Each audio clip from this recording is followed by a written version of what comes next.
Good evening dear friends, আশা কৰোঁ তোমালোক চবেই ভালে আছা। তো আমি যি 20টা MCQৰ চিৰিজ লৈ আহিছিলোঁ তাৰে এইটো 74টি পাৰ্ট হয়। তোমালোকে যদি প্ৰিভিয়াছ ভিডিঅ'বোৰ চোৱা নাই তেতিয়া ডেছক্ৰিপশ্যনত প্লে'লিষ্টৰ লিংকটো দিয়া আছে, তাতে গৈ তোমালোকে চেক কৰিব পাৰিবা। তো বলক বেছি দেৰি নকৰি আজি আমি 74টা পাৰ্টিৰ প্ৰথম কুৱেশ্যনটোৰ ফালে আগবাঢ়োঁ। তো আজিৰ আমাৰ প্ৰথম প্ৰশ্নটো হ'ল which state is the largest producer of sugar cane in India, অৰ্থাৎ ভাৰতৰ কোনখন ৰাজ্যই কুঁহিয়াৰৰ সৰ্বাধিক উৎপাদন কৰে। তো ইয়াত অপশ্যনবোৰৰ ভিতৰত কাৰেক্ট অপশ্যনটো হ'ব আমাৰ option number B, Uttar Pradesh. ঠিক আছে, ভাৰতৰ ভিতৰতে উত্তৰ প্ৰদেশত সৰ্বাধিক কুঁহিয়াৰৰ উৎপাদন হয়। ঠিক আছে, next 2 number, in Jain literature which of the following tirthankara is also' known as Adi Brahma, অৰ্থাৎ জৈন সাহিত্যত তলৰ কোনজন তীৰ্থংকৰক আদি ব্ৰহ্ম বুলিও জনা যায়। তো আমাৰ ইয়াৰ অপশ্যনবোৰৰ ভিতৰত কাৰেক্ট অপশ্যনটো হ'ব আমাৰ option number B, Rishabhanatha. Rishabhanatha হৈছে আমাৰ প্ৰথম তীৰ্থংকৰ আৰু তেওঁকে আদি ব্ৰহ্ম বুলি জনা যায়। Okay, next 3 number, with which of the following centres of learning Chanakya the famous teacher of Chandragupta Maurya was associated, অৰ্থাৎ তলৰ কোনটো শিক্ষা কেন্দ্ৰৰ লগত চন্দ্ৰগুপ্ত মৌৰ্যৰ বিখ্যাত গুৰু চাণক্যৰ সম্পৰ্ক আছিল। তো ইয়াত আমাৰ অপশ্যনবোৰৰ ভিতৰত কাৰেক্ট অপশ্যনটো হ'ব অপশ্যন নম্বৰ এ, তক্ষশিলা। ঠিক আছে, এইটো তোমালোকে চাগে সকলোৱে জানা। ইয়াতেই আচাৰ্য চাণক্যই চন্দ্ৰগুপ্ত মৌৰ্যক শিক্ষা দিছিল। ঠিক আছে, next 4 number, when Alexander invaded India Magadha was being ruled by, অৰ্থাৎ আলেকজেণ্ডাৰে ভাৰত আক্ৰমণ কৰাৰ সময়ত মগধত কোনে শাসন কৰি আছিল। তো ইয়াত আমাৰ অপশ্যনবোৰৰ ভিতৰত কাৰেক্ট অপশ্যনটো হ'ব আমাৰ অপশ্যন নম্বৰ বি, নন্দ বংশ। ঠিক আছে, তো আলেকজেণ্ডাৰে ভাৰত আক্ৰমণ কৰাৰ সময়ত নন্দ বংশই ভাৰতখন শাসন কৰি আছিল। ঠিক আছে,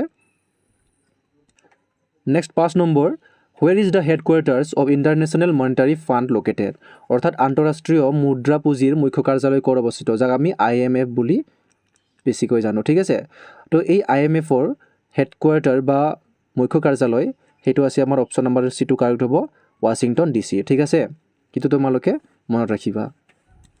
next 6 number, find out the odd pair, অমিলজৰ বাছি উলিওৱা। এইটো বহুত ইম্পৰ্টেণ্ট হয়। তো আমাক অপশ্যনবোৰত কিছুমান পেয়াৰ দিয়া হৈছে, তো সেই পেয়াৰবোৰ আমি চাই লওঁ। প্ৰথমতে ভাৰত নাট্যম আৰু তামিলনাডুৰ মাজত কি ৰিলেশ্যন আছে।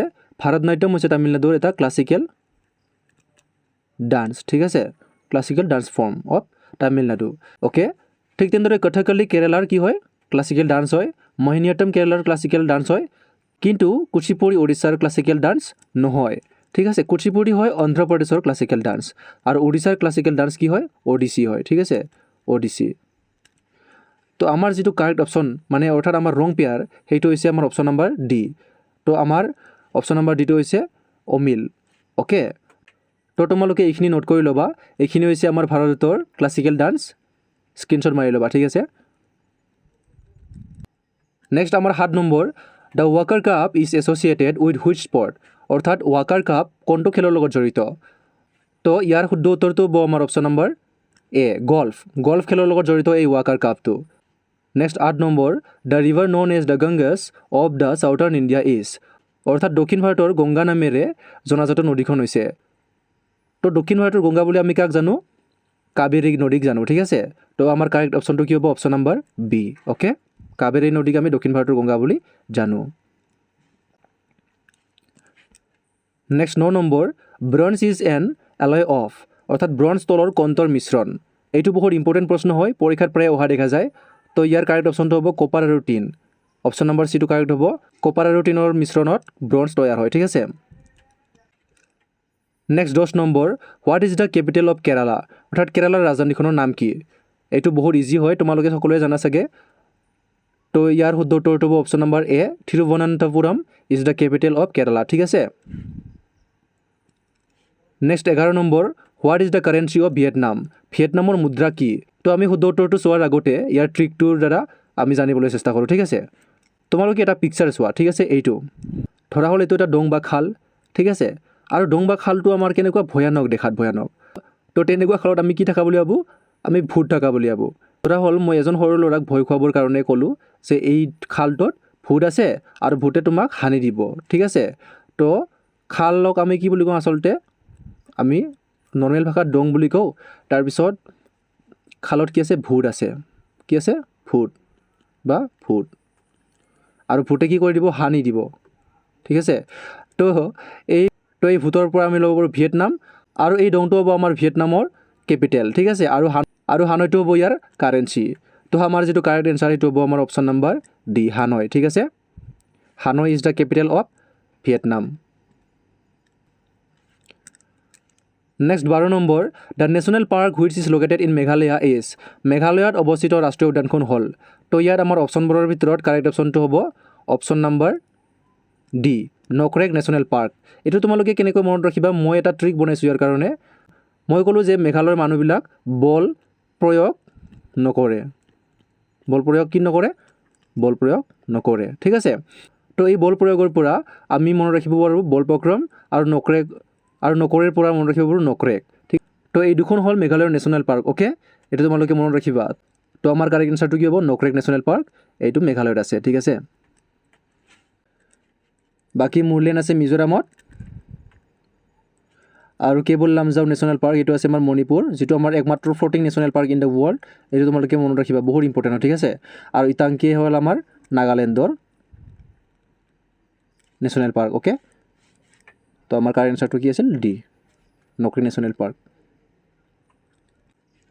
Next 13 number which Assamese poet is also' known as অতীন্দ্ৰিয়বাদী কবি কোনজন অসমীয়া কবিক অতীন্দ্ৰিয়বাদী কবি বুলিও জনা যায় এইটো তোমালোকে সকলোৱে জানা ইয়াৰ কাৰেক্ট এনসাৰটো হ'ব আমাৰ option number B Nalinibala Devi তেওঁক অতীন্দ্ৰিয়বাদী কবি বুলিও জনা যায় ঠিক আছে next 14 number who was the first Indian governor general of India ভাৰতৰ প্ৰথমগৰাকী ভাৰতীয় গভৰ্ণৰ জেনেৰেল কোন আছিল ঠিক আছে তোমালোকে ইয়াত লৰ্ড উইলিয়াম বেণ্টিং নিদিবা তেওঁ কি আছিল first governor general of India আছিল কিন্তু যদি আমাৰ ইণ্ডিয়ান গভৰ্ণৰ জেনেৰেল ফাৰ্ষ্ট বুলি কয় তেতিয়া আমাৰ অপচন নম্বৰ চিটো কাৰেক্ট হ'ব ঠিক আছে চক্ৰৱৰ্তী ৰাজা গোপালাচাৰী ঠিক আছে next 15 number the largest gold producing country in the world is বিশ্বৰ সৰ্ববৃহৎ সোণ উৎপাদনকাৰী দেশখন হ'ল তো ইয়াৰ কাৰেক্ট এনসাৰটো হ'ব আমাৰ অপচন নম্বৰ এ চাইনা হৈছে বিশ্বৰ সৰ্ববৃহৎ সোণ উৎপাদনকাৰী দেশ ঠিক আছে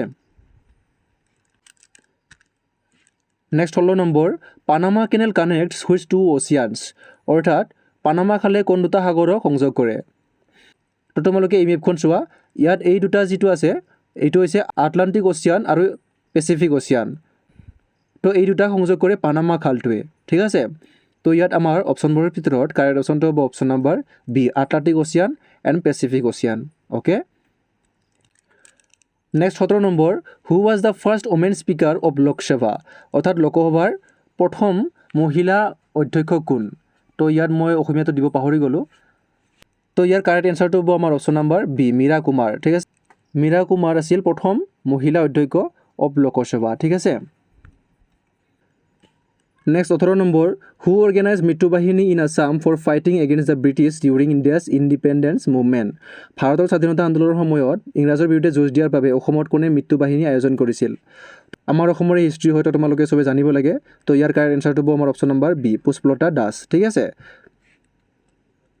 next 19 number at which place the Nameri wildlife sanctuary is located Nameri বন্যপ্ৰাণী অভয়াৰণ্য কোন স্থানত অৱস্থিত তো ইয়াত আমাৰ অপচনবোৰৰ ভিতৰত কাৰেক্ট অপচনটো হ'ব অপচন নাম্বাৰ ডি শোণিতপুৰত আছে নামেৰী ৱাইল্ড লাইফ চেঞ্চুৰী এইটো বহুত ইজি প্ৰশ্ন হয় যদিও তোমালোকে কিছুমান এইটো ভুল কৰি আহা তো ভুল নহয় তাৰ কাৰণে মই এটা ট্ৰিক দিওঁ নাম শুনি চাই চাগে মোৰ ঠিক আছে নামটো চুনাই হোগা তো তেনেকৈ মন ৰাখিব পৰা নামৰ পৰা নামেৰী আৰু শুনি চাই চাগে শুনাৰ পৰা শোণিতপুৰ ঠিক আছে এইটো জাষ্ট মই তোমালোকক ইজি কৰিবৰ কাৰণে এইবিলাক ট্ৰিক দিওঁ ঠিক আছে তোমালোকৰ কেনেকুৱা লাগে কমেণ্ট কৰি জনাবা দেই নেক্সট 20 নম্বৰ আজিৰ আমাৰ last question Panidihing wild life sanctuary is located in which district Panidihing বন্যপ্ৰাণী অভয়াৰণ্য কোনখন জিলাত অৱস্থিত তো এইটো মনত ৰাখিবৰ বাবেও মই এটা ট্ৰিক ইউজ কৰি আহিছোঁ তো পানী আমি দিম কাক পানী দিম শিৱৰ সাগৰত ঠিক আছে শিৱৰ সাগৰত ঠিক আছে আমি শিৱ ভক্ত যিহেতু